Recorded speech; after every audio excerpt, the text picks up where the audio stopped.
Olá, meu nome é Éder Paulo Moisés de Oliveira e eu vou falar para vocês sobre experimentos. Mas antes disso, vamos fazer algumas colocações a respeito de como nós enxergamos a nossa vida e como nós podemos usar alguns conceitos básicos para trabalharmos a química no cotidiano, a física, etc.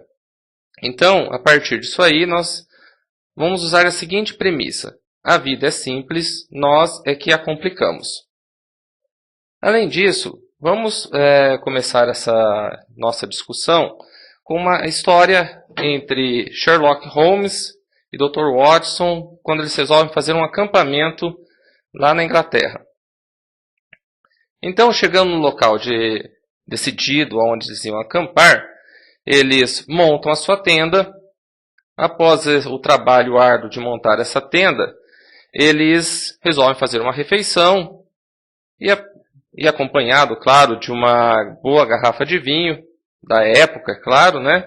E depois disso, eles resolvem ir deitar. O interessante é que, após essa refeição e eles estarem já descansando, Holmes começa a fazer uma série de perguntas para o seu amigo Watson para tentar chegar em algumas conclusões. Então, Holmes faz a seguinte pergunta: Meu caro Watson, olhe para cima e diga-me o que vê. O Watson faz o que lhe foi pedido e responde logo em seguida: Vejo milhares e milhares de estrelas. Holmes não se deu por vencido e, em cima da resposta do seu fiel escudeiro, pergunta: O que é que isso significa? Ora, depois de muito ponderar, Watson reflete tudo mais e ele vai enumerando. Primeiro caso que ele levanta, astronomicamente, significa que há milhares e milhares de galáxias e potencialmente bilhões de planetas, estrelas, etc. Ou então, astrologicamente, observo que Saturno está em Leão e teremos um dia de sorte. Uma terceira. Temporalmente, deduzo que são aproximadamente 3 horas e 15 minutos pela altura em que se encontra a estrela polar. Teologicamente, posso ver que Deus é todo-poderoso e somos pequenos e insignificantes perante a grandeza do Senhor. Mais uma. Meteorologicamente, suspeito que teremos um lindo dia, já que a noite estava estrelada, ele via uma série de estrelas, então ele deduziu que no dia seguinte estaria um dia de céu aberto. Após essa série de 5 colocações, ele pergunta: está correto? Holmes, nesse caso, fica 1 minuto em silêncio e diz: Watson, alguém roubou a nossa tenda.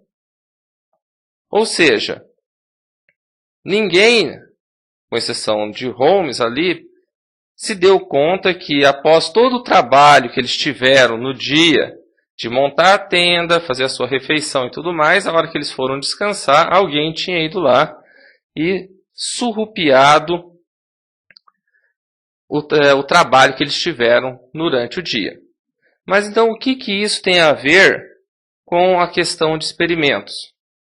Ora, todo dia nós temos aí notícias na televisão de experimentos que são feitos nas mais diversas áreas do conhecimento e que às vezes nos parecem coisas extremamente complexas, mas não necessariamente é tão difícil assim realizar um experimento em qualquer área do conhecimento. Por exemplo, a química do consumidor.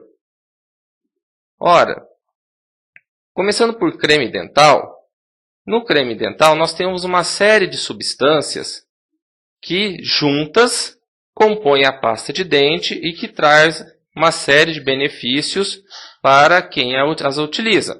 Claro que umas são mais elaboradas do que outras, umas são mais baratas, outras são mais caras, mas, em geral, os ingredientes básicos são sempre os mesmos. Por exemplo, um ingrediente básico de uma pasta de dente é o peróxido de cálcio. Mais um exemplo, adoçantes artificiais. Os adoçantes artificiais estão presentes no nosso dia a dia, já fazem vários anos, mas, em geral, a maioria deles é baseada em aspartame, que é uma substância química, né, que é muito mais doce do que o açúcar. Obviamente, no caso em específico aqui de adoçantes artificiais, tudo tem uma dose de tolerância. Há estudos hoje em dia dizendo que o aspartame traz também uma série de malefícios para o organismo. Outro exemplo, inseticidas sem cheiro. Por que sem cheiro está colocado aí entre aspas? Porque a questão de cheiro é uma coisa muito pessoal.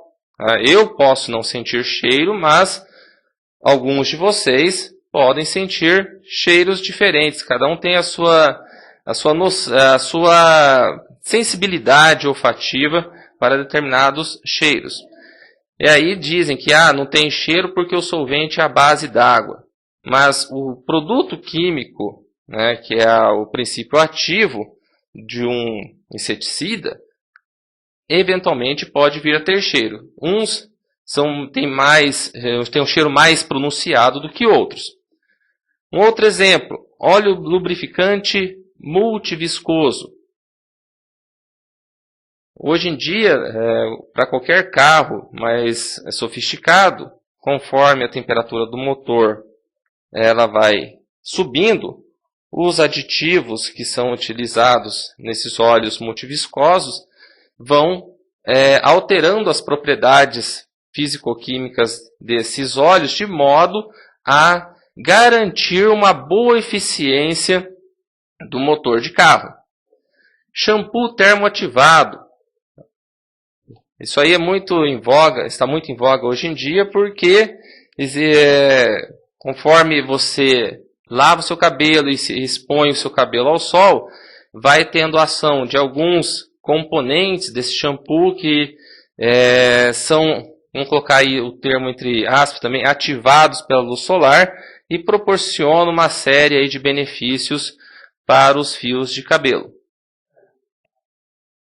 Um outro exemplo muito interessante com relação à química do consumidor é o que diz a respeito à salsicha ou alguns outros embutidos.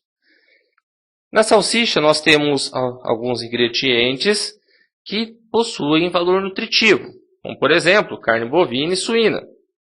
Também nós temos que compõe a salsicha carne mecanicamente separada de aves, gordura, água, sal, proteína isolada de soja, e no caso aí, essa proteína isolada de soja é usada para dar consistência na salsicha, o amido, que é usado para dar liga, funciona como uma cola, condimentos naturais, que são usados para dar sabor e aroma nesse embutido.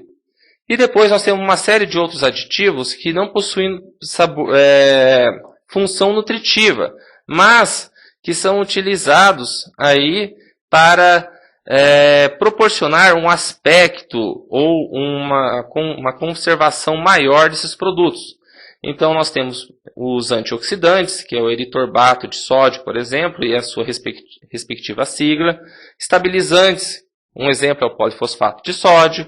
Conservantes, um dos mais usados é o nitrito de sódio, e aí nós vamos falar mais especificamente sobre ele.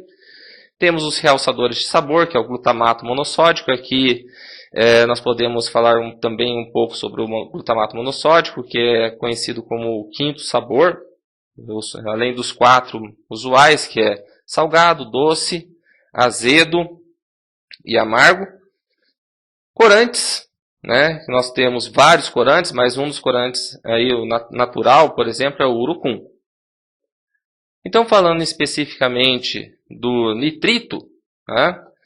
Os nitritos são utilizados em embutidos para evitar o botulismo e para fixar e desenvolver cor nesses embutidos, que cor, nós como consumidores, somos muito comprados por aqueles alimentos que nos parecem agradáveis aos nossos olhos. Então, os nitritos são usados para isso, mas dentro do nosso organismo, e aí quando nós falamos de nós falamos preferencialmente no estômago, ocorre uma reação entre os nitritos e o ácido clorídrico, que está exemplificado aqui, NaNO2, que é o nitrito de sódio, mais o HCl, que está presente no suco gástrico. O produto dessa reação é ácido nitroso e o cloreto de sódio. Essa reação ainda prossegue, tá, entre o ácido nitroso e aminas, né?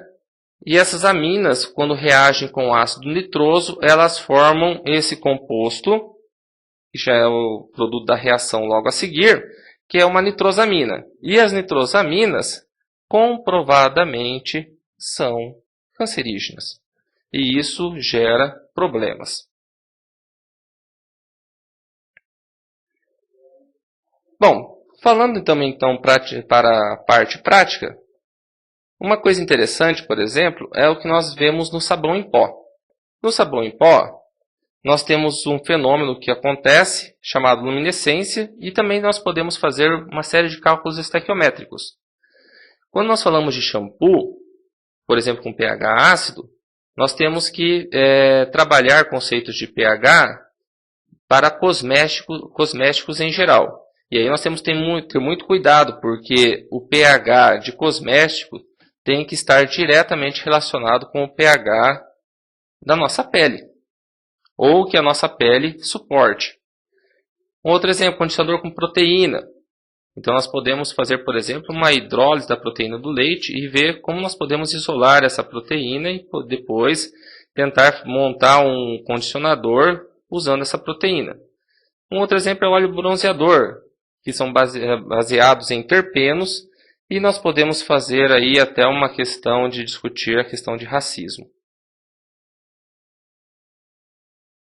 Um outro exemplo também, nós podemos falar sobre gravação em chapa de cobre, que está diretamente relacionado com o fenômeno de corrosão de metais. Nós podemos, então, a partir utilizando os conceitos de corrosão, fazermos um pingente para identificação, por exemplo, de cachorros, onde você pode colocar o nome e o telefone, o nome do animal, o telefone do dono, de modo que, caso você venha a ter o seu bichinho sequestrado, sumido aí, né? Você tem um modo de quem o encontrar entrar em contato com você. A reação ela é bem simples, né? Nós temos a reação entre cobre e cloreto férrico, formando o cloreto de cobre e o cloreto de ferro, que é aquoso. Então nós podemos fazer uma gravação desse tipo, como está aparecendo na tela, e colocar no seu querido bichinho de estimação. Mas voltando também nos slides anteriores, no caso do sabão em pó, por exemplo, uma coisa que é interessante, falando sobre luminescência, é que isso é interessante no seguinte modo. Essa luminescência ela é usada para, por exemplo, lembrando daquela propaganda do Omo que dá o branco mais branco, né, para, entre aspas, vamos colocar aí, enganar os nossos olhos. Porque todo sabão em pó, na sua embalagem, se você tiver a curiosidade de ler, existe um componente chamado branqueador óptico. E esse composto, ele é adicionado no sabão em pó porque ele fluoresce, que é um fenômeno de emissão de luz, e quando ele emite luz num comprimento de onda, numa região do espectro que o nosso olho não enxerga, não tem acuidade visual suficiente para enxergar nessa região. Então, como o nosso olho não tem acuidade visual, o nosso cérebro interpreta isso como branco. Por isso que os branqueadores ópticos dão esse branco mais branco, principalmente quando a roupa ela fica exposta ao ar livre e estando ela diretamente no sol. Então, por hoje eu vou finalizando. Espero que vocês tenham gostado dessa pequena introdução sobre experimentos. E depois, na próxima aula, nós continuamos com a exposição.